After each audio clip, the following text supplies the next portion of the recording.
Welcome to study for civil services.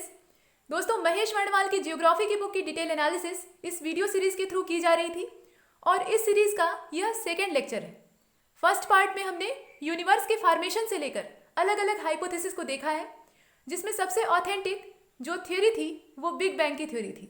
Big bang की theory को हमने यहाँ विस्तार से देखा है और इस थ्योरी का प्रैक्टिकल भी हम कर चुके हैं। वो प्रैक्टिकल था LHC मशीन के द्वारा, जो लार्ज हेड्रॉन कोलाइडर नाम की मशीन पीछे हमने देखी, उसके जरिए उसका प्रैक्टिकल हो चुका है और वो बात प्रूफ हो चुकी है।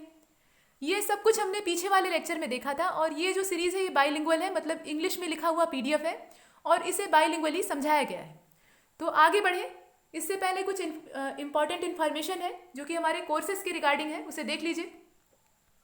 दोस्तों, हमारे पेड कोर्सेज अलग अलग जो सिविल सेवा परीक्षाएं हैं, सिविल सर्विसेज एग्जाम्स हैं, उनके लिए चलाए जा रहे हैं। इसमें UPPSC, MPPSC और BPSC द्वारा कंडक्ट होने वाले एग्जाम्स हैं।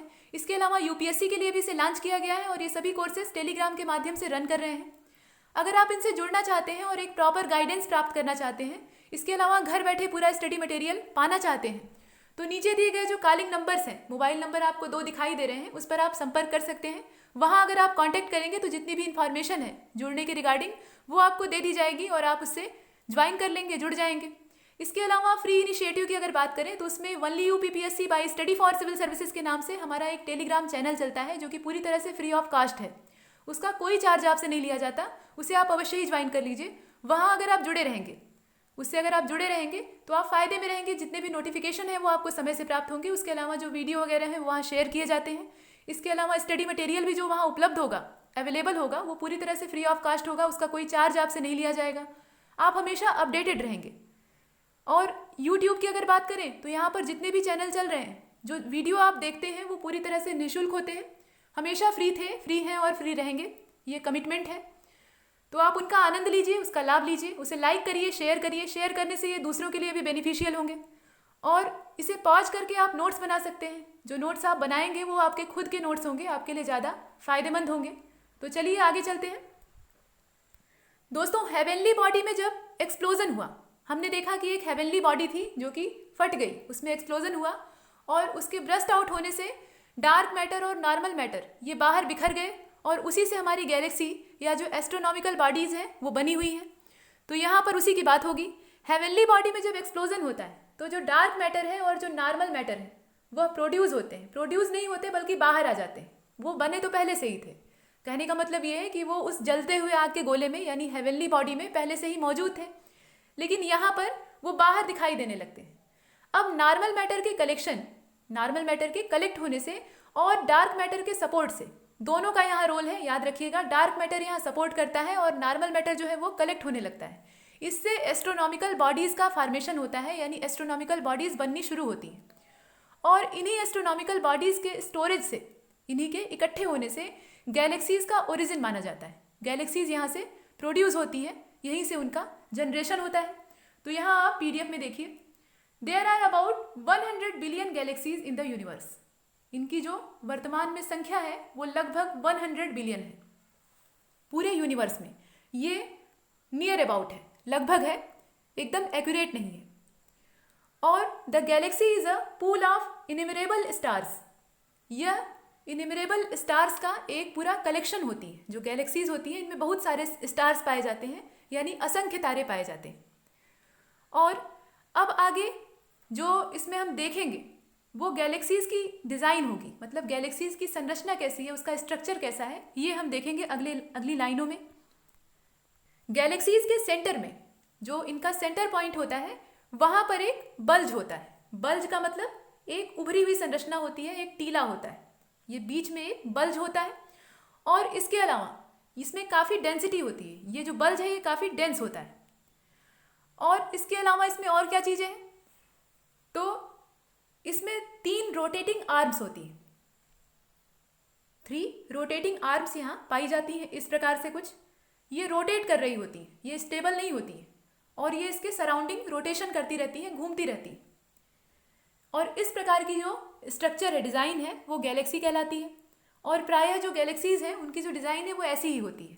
अब ये जो बल्ज है, ये याद रखना है कि ये जो आर्म्स हैं यानी जो भुजाएं हैं, इनकी तुलना में ज़्यादा डेंस है, इसकी जो डेंसिटी है वो ज़्यादा है। ये जो रोटेटिंग आर्म्स थी इनमें स्टार्स भी पाए जाते हैं, इनमें स्टार्स भी इंक्लूड होते हैं। और ऑब्वियसली गैलेक्सी है तो स्टार्स तो होंगे ही, बिना स्टार्स और बिना सेलेस्टियल बॉडीज के गैलेक्सी बनेगी ही नहीं। लेकिन इनमें मैक्सिमम स्टार्स का जो फोकस होता है, ये जो आपने गैलेक्सी का स्ट्रक्चर देखा, ये वाला स्ट्रक्चर, इसमें 3 घूर्णनशील मतलब रोटेटिंग आर्म्स थी। तो इनका जो स्ट्रक्चर है इसमें आपने देखा कि जो आर्म्स है उनके आसपास स्टार्स भी पाए जाते हैं, मतलब उसमें स्टार्स का भी कलेक्शन होता है। तो ये जो स्टार्स होते हैं इनका जो मैक्सिमम फोकस होता है वो बल्ज की ओर होता है, यानी सेंटर पॉइंट पे होता है, जो केंद्र में बल्ज है वहां पर होता है। अब यूनिवर्स में फैले हुए जो गैसियस क्लाउड्स हैं और इसके अलावा डस्ट पार्टिकल हैं, आप जानते हैं कि यूनिवर्स में बहुत सारी चीज़ें हैं, तो उसमें गैसियस पार्टिकल्स भी हैं, मतलब जिन्हें हम क्लाउड्स कह सकते हैं, और इसके अलावा डस्ट पार्टिकल भी हैं। यह इस रोटेटिंग आर्म्स को, मतलब इस रोटेटिंग आर्म्स के द्वारा अट्रैक्ट किए जाते हैं। ये जो घूमती हुई भुजाएं हैं, रोटेट करती हुई आर्म्स हैं, ये उन क्लाउड्स को और उन डस्ट पार्टिकल को अपनी ओर अट्रैक्ट करती हैं, अपनी ओर आकर्षित करती हैं। अब इसका रिजल्ट क्या होता है? तो इसका रिजल्ट होता है ग्रेविटेशनल फोर्स का प्रोड्यूस होना। यहाँ पर ग्रेविटेशनल फोर्स उत्तेजित हो जाता है या प्रोड्यूस होता है, जो कि स्टार्स के फॉर्मेशन के लिए इंपॉर्टेंट रोल प्ले करता है। स्टार्स इसी प्रकार से बनते हैं। यहाँ पर ग्रेविटेशनल फोर्स एक मेन रोल प्ले करता है। अब एक क्वेश्चन यहाँ पर बनता है, वो क्वेश्चन क्या है कि क्यों ये सारी एस्ट्रोनॉमिकल बॉडीज इंक्लूडिंग स्टार्स, मतलब उसमें स्टार्स भी शामिल हैं, ये गैलेक्सीज के ही अंडर में रहते हैं। क्यों ये सारी सेलेस्टियल बॉडीज एक गैलेक्सी में, मतलब एक गैलेक्सी के अंदर एक फैमिली मेंबर की तरह रहती हैं? ऐसी कौन सी मजबूरी है? क्यों नहीं ये यूनिवर्स में ट्रेवल के लिए निकल पड़ते हैं, मतलब घूमने फिरने के लिए चल देते हैं? तो इसका मेन रीज़न क्या है? इस मेन रीज़न का जो यहाँ पे डिस्क्रिप्शन है उसको देख लीजिए। गैलेक्सी का जो बल्ज होता है, गैलेक्सी का जो केंद्र बिंदु होता है, ये वाला, ऐसे आपने इसकी डिज़ाइन देखी थी। तो ये जो बल्ज होता है यहाँ पर बीच में एक ब्लैक होल पाया जाता है। आपने देखा कि इसकी डेंसिटी बहुत ज़्यादा होती है, ये आप पहले ही देख चुके हैं, ये काफ़ी डेंस होता है और ये क्षेत्र कंप्रेस्ड होता है। और कंप्रेस्ड होने की वजह से और ग्रेविटेशनल फोर्स यहाँ पर बहुत तेज हो जाता है। इस वजह से ग्रेविटेशनल फोर्स क्यों तेज होगा? जब डेंसिटी बहुत ज़्यादा हो और प्रेशर बहुत ज़्यादा हो, तो इस वजह से वहाँ पर ग्रेविटी प्रबल हो जाती है, ग्रेविटी की जो मात्रा है वो इंक्रीज कर जाती है। और आप जानते हैं कि जब ग्रेविटेशनल फोर्स बहुत ज़्यादा पावरफुल हो जाता है तो किस चीज़ का निर्माण होता है, कौन सी चीज़ वहाँ पर जनरेट होती है? वो जो चीज़ है उसका नाम है ब्लैक होल।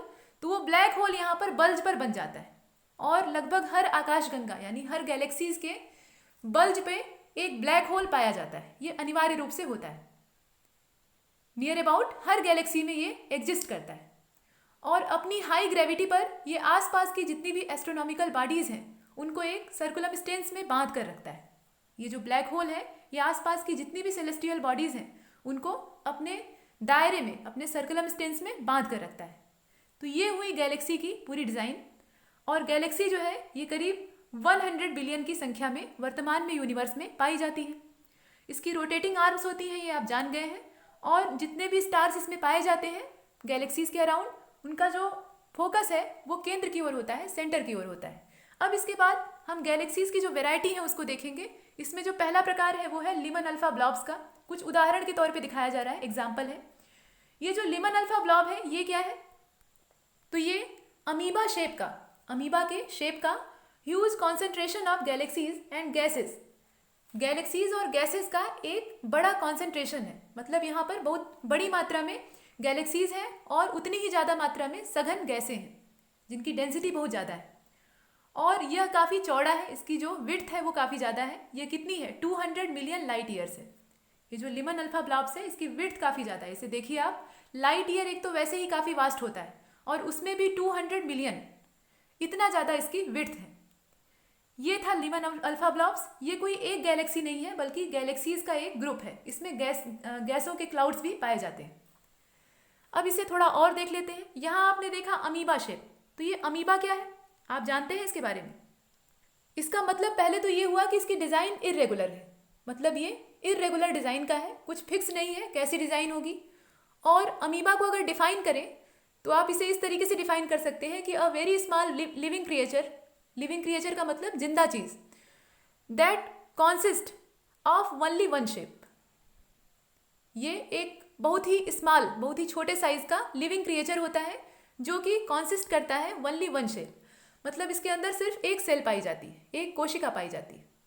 और यह प्रोटोजोआ ऑर्गेनिज्म से रिलेटेड है, मतलब इसका जो संबंध है वो प्रोटोजोआ ऑर्गेनिज्म से।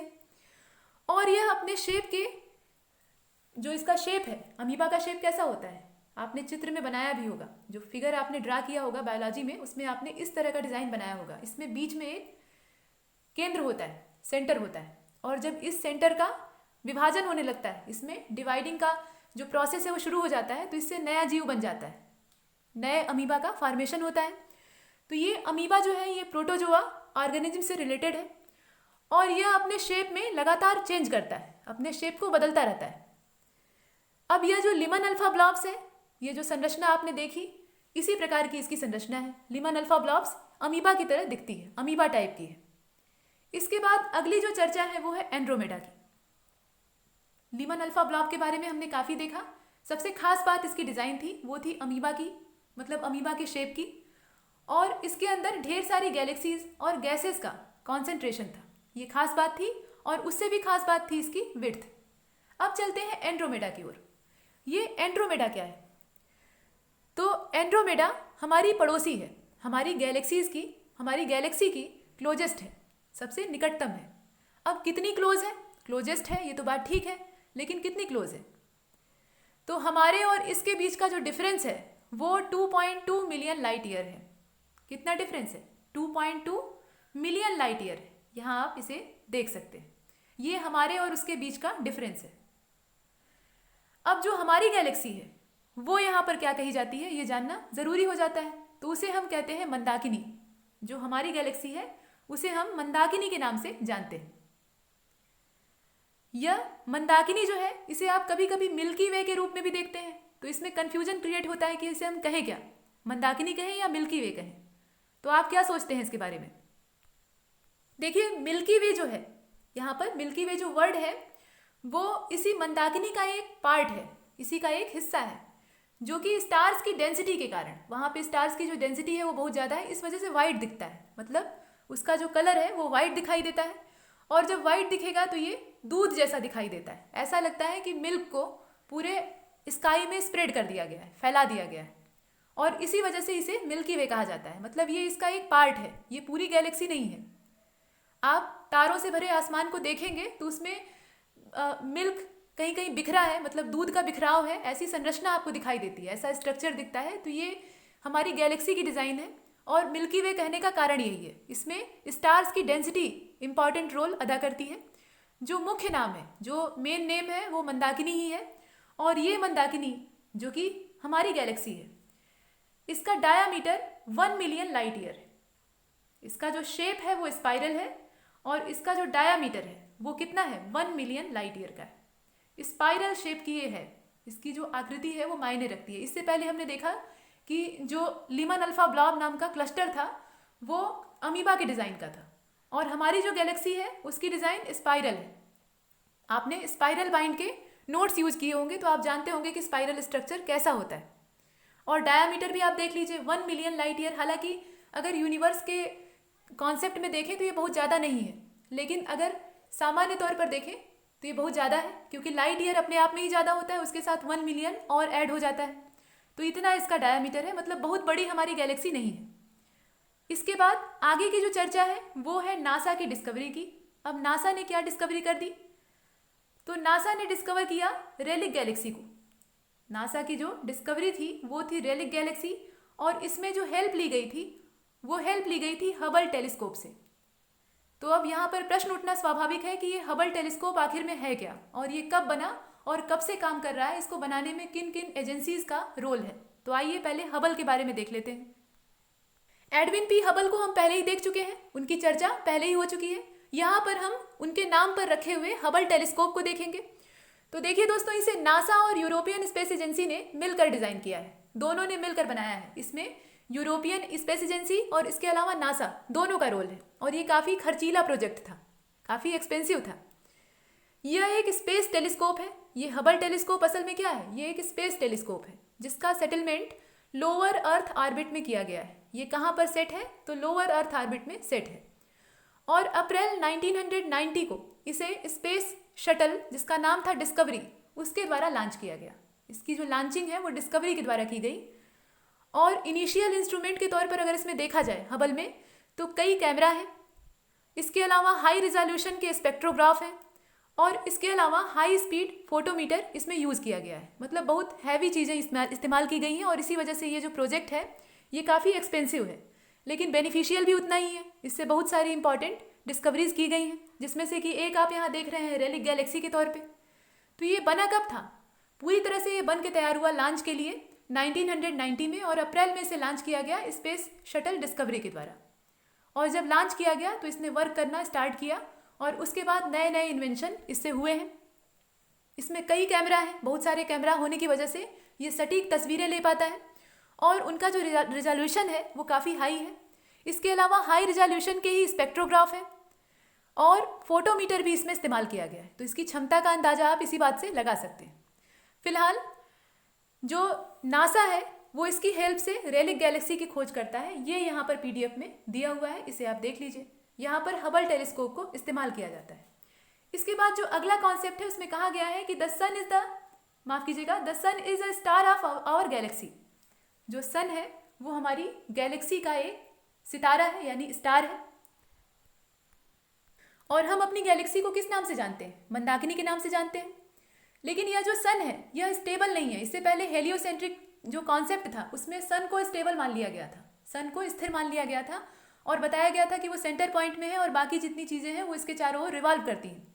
लेकिन यहाँ पर ये बताया गया कि ये स्टेबल नहीं है, और यह 200 मिलियन ईयर्स से भी ज़्यादा टाइम से, मतलब इतना ज़्यादा टाइम ये लेता है, और इतने टाइम में ये जो गैलेक्सी का सेंटर है, सन की बात की जा रही है, ये 200 मिलियन ईयर्स से भी ज़्यादा टाइम से जो सेंटर ऑफ गैलेक्सी है उसके चारों ओर रिवॉल्यूशन करता है। मतलब इतना ज़्यादा समय उसे एक चक्कर पूरा करने में लग जाता है।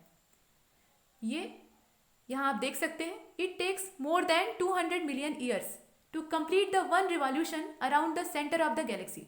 ये गैलेक्सी के केंद्र को पूरी तरह से एक परिक्रमा कंप्लीट करने में इससे ज़्यादा समय ले लेता है। काफ़ी बड़ी गैलेक्सी होती है और सन को इसे पूरा करने में काफ़ी टाइम लग जाता है। और इसके बाद आप इसे और देखेंगे तो यहाँ बात आती है एक दूसरे स्टार की, जिसका नाम है साइरस या डॉग स्टार। साइरस या डॉग स्टार के बारे में आप यहाँ दूसरी लाइन में देख रहे हैं, is located 9 light years away from earth. यह हमारी अर्थ से 9 लाइट ईयर्स की डिस्टेंस पर लोकेटेड है। लाइट ईयर ये दूरी को नापने का एक यूनिट है, आप जानते हैं। तो यह है क्या? ये जो साइरस है ये असल में क्या है? तो यह एक स्टार है, ये आप समझ चुके हैं, और सन के जैसा ही स्टार है। लेकिन फिर डिफरेंस क्या हुआ सन में और इसमें? क्या डिफरेंस है? इसका साइज़, इसका जो साइज़ है वो हमारे सन का डबल है, ट्वाइस है, और यह सन से 20 टाइम ज़्यादा ब्राइटर है, 20 गुना ज़्यादा ब्राइटनेस इसके अंदर है। स्वाभाविक है, जब ज़्यादा बड़ा साइज़ होगा तो ब्राइटनेस भी ज़्यादा होगी, क्योंकि फ्यूल ज़्यादा होगा। जब फ्यूल ज़्यादा होगा तो इस वजह से ब्राइटनेस अपने आप बढ़ जाएगी। तो यहाँ पर जो साइरस है ये ज़्यादा चमकीला है, इसके अंदर जो ब्राइटनेस है वो ज़्यादा है। और देखिए प्रॉक्सिमा सेंचुरी के बारे में देख लीजिए। Proxima Centauri is the nearest star to the sun. ये सूर्य का निकटतम स्टार है, सूर्य के सबसे नज़दीक है। और इसके और सन के बीच की, मतलब प्रॉक्सिमा सेंचुरी और सन के बीच की जो डिस्टेंस है वो 4.3 लाइट ईयर की है। ये डिस्टेंस कम तो नहीं होती, लेकिन अगर यूनिवर्स में देखें तो ये कम ही मानी जाती है। 4.3 लाइट ईयर, इतनी डिस्टेंस पर ये प्रॉक्सिमा सेंचुरी जो है ये सिचुएटेड है। यहाँ तक हमने 2 स्टार्स के बारे में देखा जो कि सन जैसे ही थे, सन से कुछ बड़ी आकृति के थे और कुछ उसके पड़ोसी थे। अब बात जब स्टार्स की हो रही है, जब हम सितारों की बात कर रहे हैं, तो स्टार्स की ग्रेविटी में फंसे हुए जो एस्ट्रोनॉमिकल बॉडीज़ हैं उनका यहाँ जिक्र होना स्वाभाविक है, जिसमें से एक है प्लैनेट। प्लैनेट भी क्या है? ये भी एस्ट्रोनॉमिकल बॉडी है। यह जो स्टार्स होते हैं उनके ग्रेविटी में फंस गए रहते हैं और उनके चारों ओर रिवॉल्व करते रहते हैं। अब दोनों में डिफरेंस क्या है? स्टार्स और प्लैनेट 2 चीज़ें हैं, दोनों में अंतर क्या है, डिफरेंस क्या है, ये जानना ज़रूरी है। तो देखिए दोस्तों, स्टार्स के पास अपना फ्यूल होता है, इनके पास अपना ईंधन होता है जिससे कि ये लाइट और एनर्जी प्रोड्यूस करते हैं। इनके पास अपना एक पावर हाउस होता है जिसके द्वारा ये ऊर्जा उत्पन्न करते हैं, एनर्जी प्रोड्यूस करते हैं। जबकि प्लैनेट्स के पास अपना कोई फ्यूल नहीं होता, और इस वजह से ये एनर्जी और लाइट के लिए स्टार्स पर डिपेंड होते हैं और उन्हीं के स्लेव होते हैं। जब डिपेंड रहेंगे तो स्लेव तो बनेंगे ही, और इसी वजह से ये हल्के भी होते हैं साइज़ में, तो जो स्टार्स होते हैं उनके चारों ओर ये रिवॉल्व करते हैं उनके ग्रेविटी में फंसकर। तो ये अंतर था, बेसिक जो अंतर है वो यही है। इसके अलावा और भी कई अंतर है। जुलाई 2017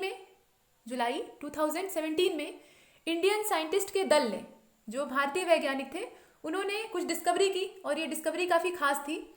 इन्होंने एक बड़ा सा सुपर क्लस्टर खोजा, बड़े साइज़ का, ये ह्यूज था, काफ़ी बड़ा था, और इस क्लस्टर को नाम दिया गया, इसका जो साइज़ था वो काफ़ी बड़ा था, इसीलिए इसे सुपर क्लस्टर कहा गया और इसे नाम दिया गया Saraswati, which was named Saraswati. तो ये जो सरस्वती सुपर क्लस्टर था, ये उस समय के करंट अफेयर में एक हॉट टॉपिक हुआ करता था, लेकिन आज भी ये रिटायर्ड नहीं हुआ है। ऐसा नहीं कि इसका महत्व कम हो गया है। एस्ट्रोनॉमी की इन्वेंशन कभी भी बेकार नहीं होती, बस उन्हें करंट से लिंक करने की रिक्वायरमेंट होती है। अगर आप उसे लिंक कर देते हैं तो ये फिर से फ्रेश हो जाती है, ताज़ी हो जाती है। तो यहाँ पर जो सरस्वती सुपर क्लस्टर है, ये भले ही 2017 में खोजा गया हो, लेकिन अभी भी ये उतना ही महत्वपूर्ण है, उतना ही इंपॉर्टेंट है। इसके बाद आप इसरो के बारे में थोड़ा देखिए। इसरो है क्या? ISRO, ये है क्या? इस पर हम बड़ा गर्व करते हैं। इंडियन स्पेस रिसर्च ऑर्गेनाइजेशन, भारतीय अंतरिक्ष अनुसंधान संगठन। यह 1969 में इस्टेब्लिश हुआ था और यह जो संस्था है यह पूरी तरह से भारतीय है और अपने नए नए प्रयोगों और नए नए जो प्रोजेक्ट हैं उनके जरिए ये पूरी दुनिया को चौंकाने की क्षमता रखती है। बहुत कम सीमित संसाधनों में, बहुत ज़्यादा रिसोर्सेज हमारे पास नहीं है, लेकिन उसमें भी इसरो ऐसे ऐसे प्रोजेक्ट लॉन्च कर देता है जिसकी कल्पना दूसरे देश नहीं कर पाते। नासा तक जो है वो भौचक्का रह जाता है, यहाँ पे अचंभित रह जाता है। तो इसरो ने क्या किया ये देख लेते हैं। इसरो ने एक मल्टी डायमेंशनल सोलर टेलीस्कोप का निर्माण किया।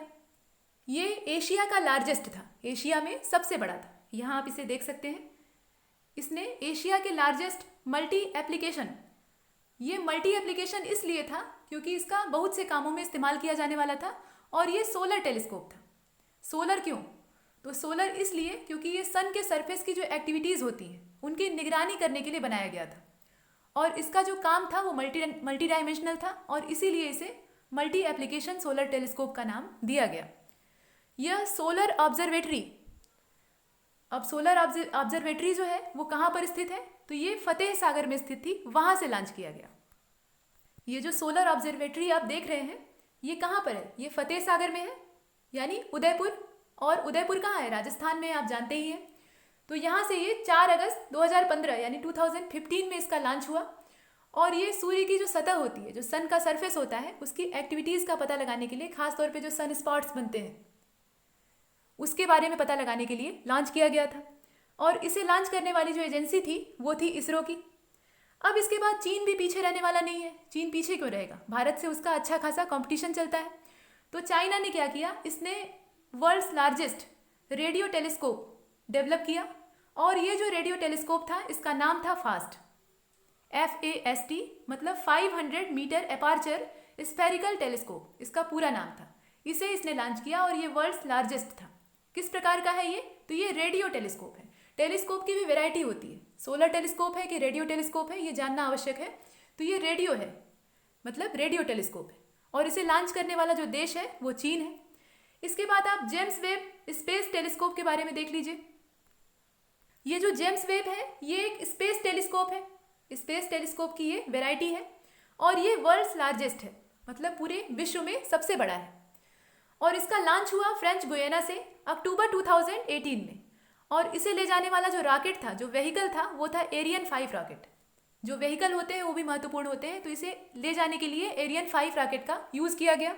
तो ये तो था जेम्स वेब स्पेस टेलीस्कोप। यहाँ तक हमने जो इन्वेंशंस थी अलग अलग देशों की, जिसमें कि हमारा इंडिया भी शामिल था, उसे देखा, इसरो के बारे में जाना। अब देखते हैं स्टार्स को। गैलेक्सीज के बारे में हम देख चुके हैं, उससे पहले हमने यूनिवर्स के बारे में कुछ समझा है। तो अब हमारी समझ, हमारी जो बुद्धि है वो इतनी डेवलप हो गई है कि हम अपने स्टार्स को समझ सके, उन्हें जान सके। तो आइए देख लेते हैं। गैलेक्सीज की जो रोटेटिंग आर्म्स होती हैं, गैलेक्सीज के अंदर जो रोटेट करती हुई आर्म्स होती हैं, आपने देखा कि 3 आर्म्स होती हैं। गैलेक्सीज की जो डिज़ाइन थी उसमें बीच में एक बल्ज था, बल्ज मतलब उभार था, और 3 तरफ इसमें आर्म्स बनी हुई थी जो कि रोटेट कर रही थी, स्टेबल नहीं थी। तो इनके मूवमेंट से जो गैसियस क्लाउड होता है और इसके अलावा जो डस्ट पार्टिकल होते हैं वो प्रभावित होते हैं, उन पर असर पड़ता है। और जो म्यूचुअल ग्रेविटी है उसके कारण ये कॉम्पैक्ट होने लगते हैं। इनमें कॉम्पैक्ट होने की जो प्रक्रिया है वो शुरू हो जाती है। इस प्रकार से इनके सेंटर में न्यूक्लियर फ्यूजन शुरू हो जाता है। फ्यूजन की जो क्रिया है वो यहाँ पर शुरू हो जाती है। ये स्टार्स के फॉर्मेशन का क्रम है और इसमें जो शुरुआत होती है वो कहाँ से होती है? ये गैलेक्सीज की जो रोटेटिंग आर्म्स है वहाँ से स्टार्ट होता है। यहाँ PDF में देख सकते हैं, nuclear fusion starts at there centre and the process of converting hydrogen into helium.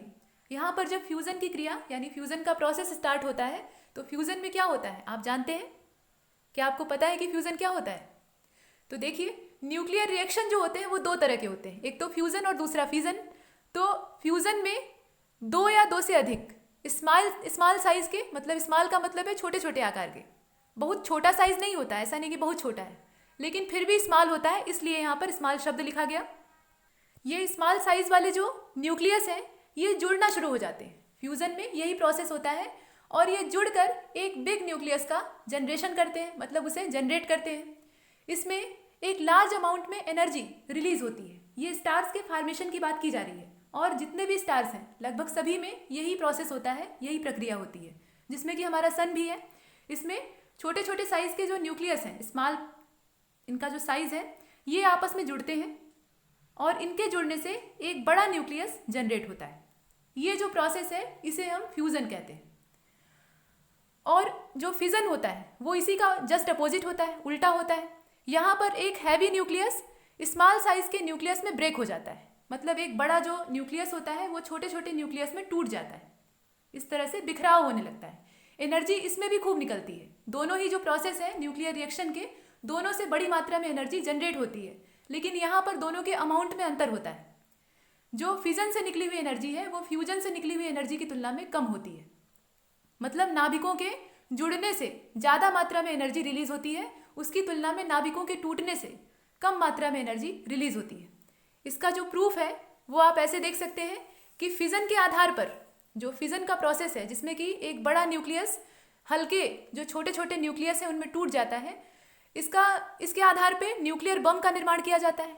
जो परमाणु बम होते हैं, न्यूक्लियर बम होते हैं, वो इसी बेस पर बनाए जाते हैं।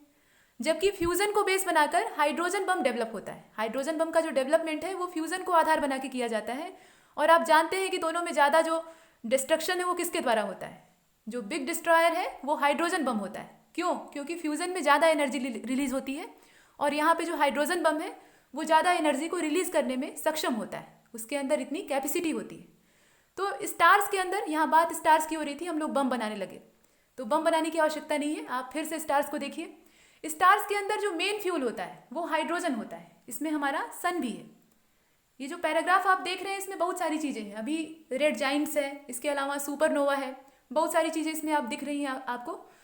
तो उन चीज़ों के बारे में अगले वीडियो लेक्चर में होगा। इसमें स्टार्स की जरा चर्चा कर लेते हैं। ये स्टार्स आखिर बनते कैसे हैं, आधा प्रोसेस आप समझ चुके हैं। अब स्टार्स के अंदर जो मेन फ्यूल होता है वो हाइड्रोजन होता है, जिसके न्यूक्लियर फ्यूजन से, न्यूक्लियर फ्यूजन का नाम आपने सुना, मतलब हल्के नाभिक जो है वो जुड़कर भारी नाभिक को बना रहे हैं।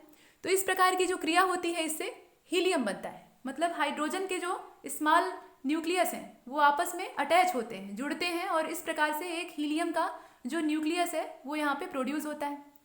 हीलियम क्या है? एक एलिमेंट है जिसका कि एटॉमिक नंबर कितना होता है? 2 होता है।